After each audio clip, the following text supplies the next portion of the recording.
자, 오늘은 지난주에 했던 거에 이어서 연구법에 대한 강의를 계속하도록 하겠습니다. 일반적인 현상을 우리가 관찰하는 것하고 이 과학의 주요한 다른 점은 뭐냐면 이 과학은 주도 면밀하고 체계적으로 이 우리가 탐구를 하는 것을 기록하는 것입니다. 그래서 어떻게 하면 문제 해결을 과학적으로 하느냐, 지난주에 얘기했던 것처럼 과학적이다라고 하는 것의 전제는 반드시 타당하고 신뢰적이고 그 다음에 객관적인 토대 위에서 한다라고 하는 것이 이 과학적이다, 과학적으로 문제를 해결하는 방법이다 라고 그렇게 얘기할 수 있습니다. 그러한 면에서 우리가 과학적으로 문제를 해결하기 위해서는 문제에 대한 정의를 내리고 그리고 그 문제의 범위를 제한시키고 문제의 범위를 제한시켜야 되기 때문에 우리가 어떤 현상에 대해서 또 어떤 단어에 대해서 정의를 내릴 때 사전적 의미의 정의보다는 이것을 우리가 연구의 성격에 맞는 적합한 정의를 내려야 되기 때문에 그것은 측정과 관련된 조작적 정의를 내리고 그 다음에 가설을 설정하고 어떻게 가설을 설정하는가는 지난주 강의에서 여러분들한테 말씀드린 적이 있습니다. 그 다음에 데이터를 수집하고 또 데이터를 분석하고 결과를 해석하는 이러한 과정들이 뒤따라야 되는 것입니다. 그래서 이 과학에서 우리가 항상 경계해야 되는 것들은 연구자의 고집이나 또 직관이나 연구자가 어떤 사회적인 지위가 있다거나 또 학문적인 성과가 있다거나 이러한 권위를 사용해서도 안 됩니다. 그렇게 해서 얼마나 우리가 연구 결과를 분석하고 그것을 해석을 할 때 합리적인 방법으로 해석을 해야 되는가가 가장 중점적인 사안이지요. 그래서 이 경험적인 방법이다라고 하는 것들은 우리가 단어 자체를 놓고 생각을 해볼 때 지난주에 여러분들한테 설명했던 experience, 다시 바꿔 말하면 내가 무엇을 경험했다가 아니라 그러한 경험의 과정 가운데 데이터가 쌓여지고 그러한 데이터의 타당성과 신뢰성이 가정된 상태에서 어떠한 자료에 대한 검증을 통계적으로 했느냐. 물론 양적인 연구를 가정하고 통계적이다라고 하는 말을 썼습니다만은 그러나 이 질적 연구에서는 언어적으로 분석하는 이러한 방법들이 있습니다.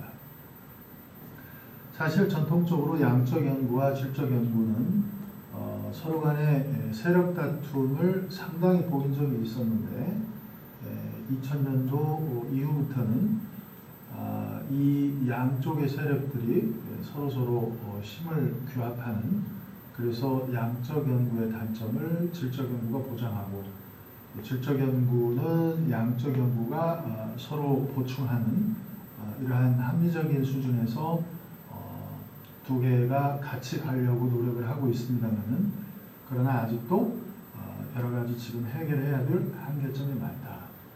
그래서 두 개를 어떻게 하면은 같이 상호적인 관계로 존중하면서 연구를 할까라고 생각들을 많이 하고 있는데 선생님이 지난주에도 어떤 학교에서 심사를 해달라고 하는 요지에 글이 와서 그걸 심사하는데 그것도 양적 연구와 질적 연구를 같이 겸하는 연구였어요.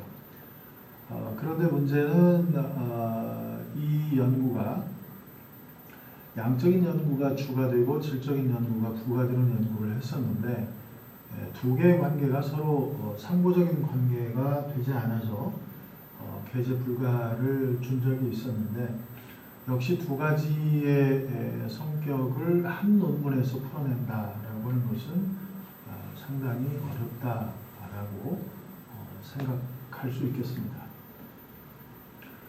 그러면 문제 해결을 위한 과학적 방법에 있어서 문제를 발견하는데 우리가 가장 많이 생각하는 것이 특히 양적 연구에서 독립변인과 종속변인이라는 게 있습니다. 그러니까 독립변인이라고 하는 것은 우리가 다른 말로 바꿔 말하면 영향을 주는 변인, 영어로는 independent variable이다. 그 다음에 종속변인은 영향을 받는 변인이라고 볼 수 있습니다. 그러니까 독립변인은 영향을 주는 변인이고 종속변인은 영향을 받는 변인이기 때문에 자, 예를 들어서 이 클래스 크기가 학생들의 체육 수업에 영향을 미치는 요인 해가지고 클래스의 크기 이게 독립변인이고 학생들이 수업을 받아서 그 다음에 그 어떠한 변인을 가지고 측정을 할까를 우리가 좀 생각을 해봐야 되는데 이 클래스 크기가 학생들의 체육 수업 효과에 미치는 영향 그러면 첫째 클래스 사이즈를 교실 클래스로 할 거냐 아니면 학생들의 숫자로 할 거냐 교사 1인당 학생이 몇 명인가 아니면 교실 사이즈가 얼마인가 사실 우리가 클래스 사이즈라고 하는 것은 학생 수를 따지겠죠. 그래서 이게 학생 수가 작은 반과 큰 반과 비교를 해야 되겠죠.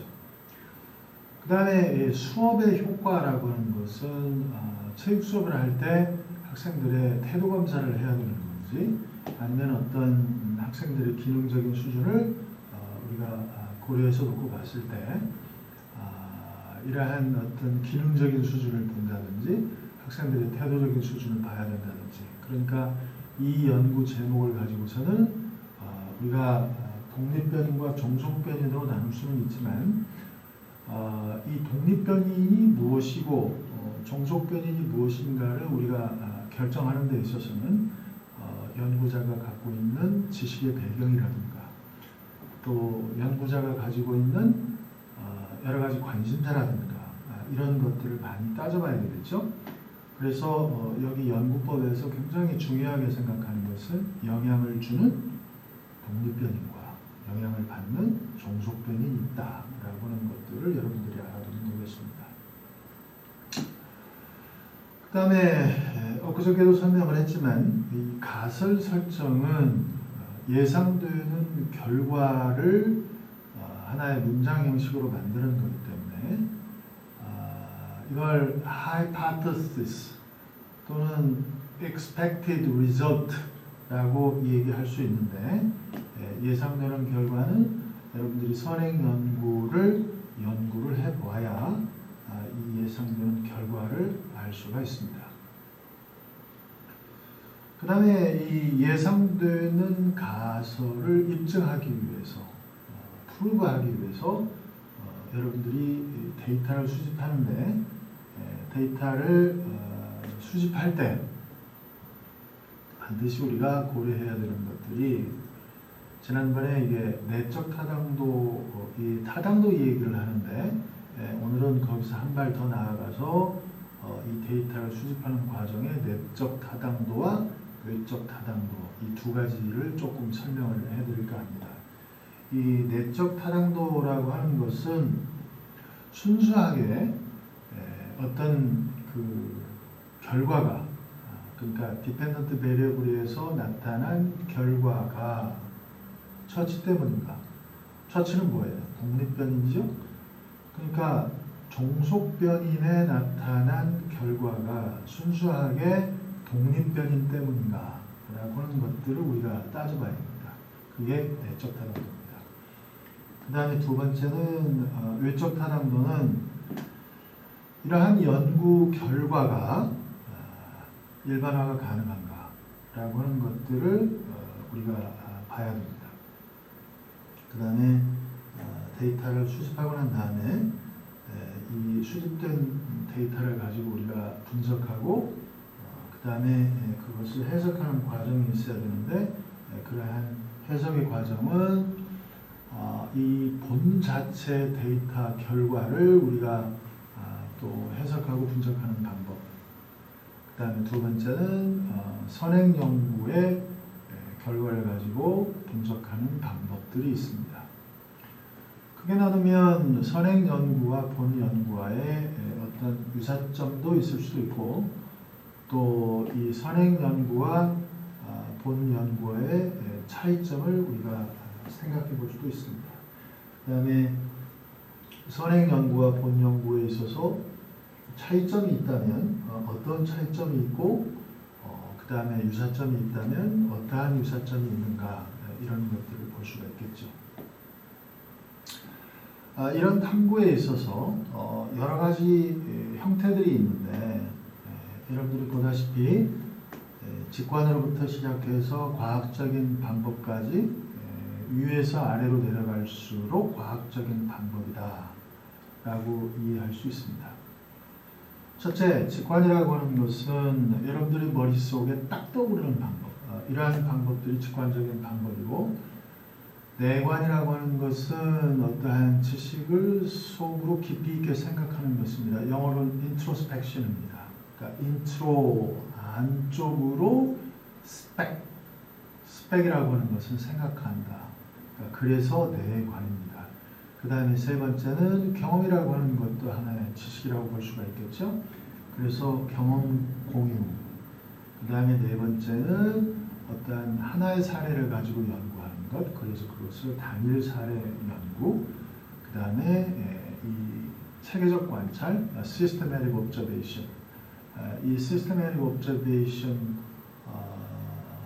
이것은 양적인 연구에서도 특히 이제 교사 교육에 있어서 80년대부터 많이 사용했던 방법인데, 근데 수업에 있어서 교사의 효율성을 측정하기 위해서 몇 초 동안에 학생들의 행동을 관찰하고 그 다음에 쉬었다가 몇 분 동안에 학생들의 행동을 다시 관찰하고 하는 어떤 이 학생들의 효율적인 수업의 광경을 관찰하는 이러한 모습들이 1980년대에 많이 연구됐던 방법입니다. 그 다음에 조금 전에 얘기했던 이 과학적 방법을 사용해서 어떠한 과학적 방법을 통해서 패러다임을 발견하기도 하고 등등의 조금 전에 얘기했던 그러한 여러 가지 원리들을 쓰기도 합니다. 자, 그럼 연구의 형태에 대해서 좀 얘기를 해볼까요? 연구의 형태는 복잡한 현상을 설명하기 위해서 다양한 정보를 평가하는 심층적인 연구가 있는데 첫째, 과거부터 역사가 가장 깊은 것이 역사 연구입니다. 그래서 어떤 사건을 중심으로 해서 사람들의 조직, 기관, 그 다음에 왜 그러한 역사가 일어났는가에 대한 사람들 초점으로서의 해석, 그 다음에 철학적 연구로서 이 과학적 사실의 어떤 인문학적 지식의 배경을 제공하기도 하는 연구입니다. 그 다음에 고찰이라고 하는 것은 특별한 토픽에 대한 최근의 비판적인 평가입니다.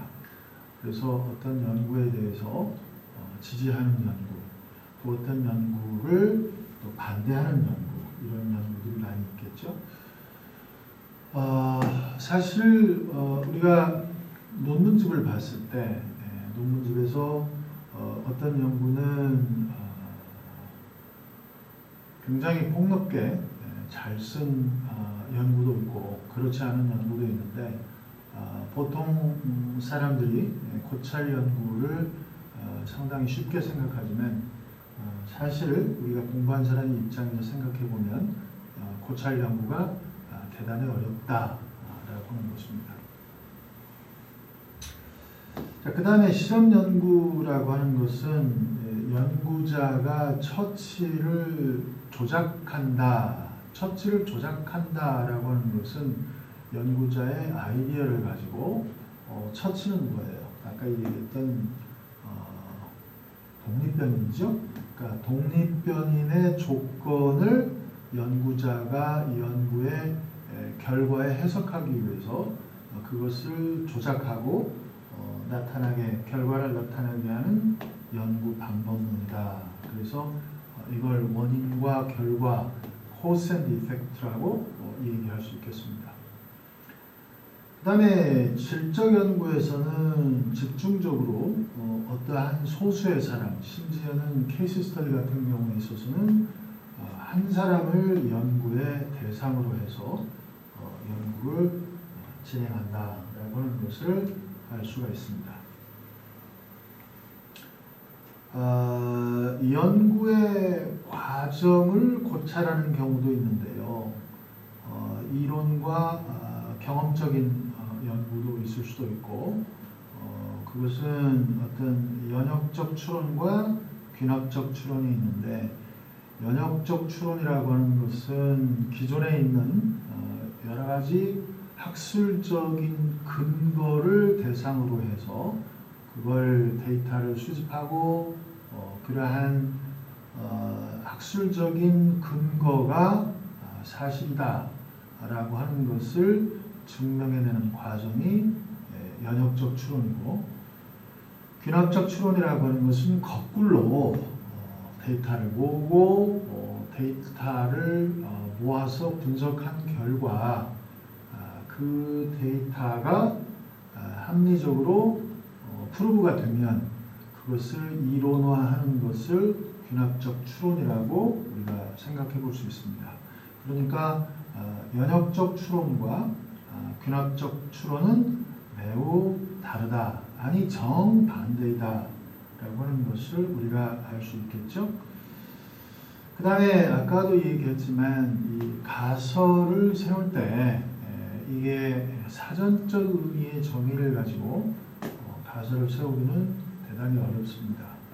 그래서 이 조작적인 정의를 내려서 그러한 그 조작적 정의를 통해서 이 조작적 정의라고 하는 것은 다시 바꿔 말하면 측정하기 좋게 만드는 겁니다. 그래서 그걸 어떻게 하면 측정을 용이하게 할 수 있고 그걸 어떻게 해석을 잘 할 수 있는가 이런 것들을 연구자가 조건을 따져보는 거지요. 그래서 우리가 조작적이라고 하는 말을 씁니다. 그래서 영어로 보면 사전적 의미의 정의를 constitutional definition이라고 표현하고 조작적 정의를 operational definition이라고 합니다.